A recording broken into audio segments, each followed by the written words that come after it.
Pinagbabaril na nga ng mga tauhan ni Lucas Zafra si Samantha Jacinto bilang paghihiganti sa pagkakaaresto at pagkakakulong ng kapatid nitong si Victor Zafra.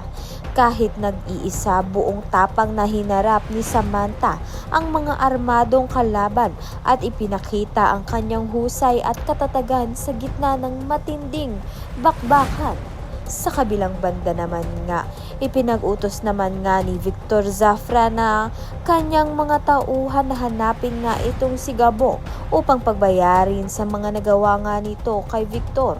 Ngunit hindi nila alam na lumaki si Gabo na may mabuting puso at may kakayahang lumaban.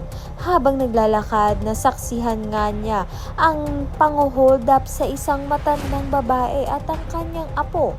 Walang pag-aalinlangan, sumugod si Gabo upang iligtas ang maglola, handang isugal ang sariling buhay para sa mga inosente at makatulong sa mamamayan.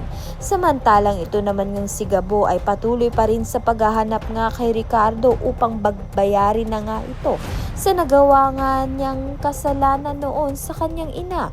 Kaya naman nga't yan at iba pa ang dapat nating pakaabangan. Maraming salamat sa iyong panunood.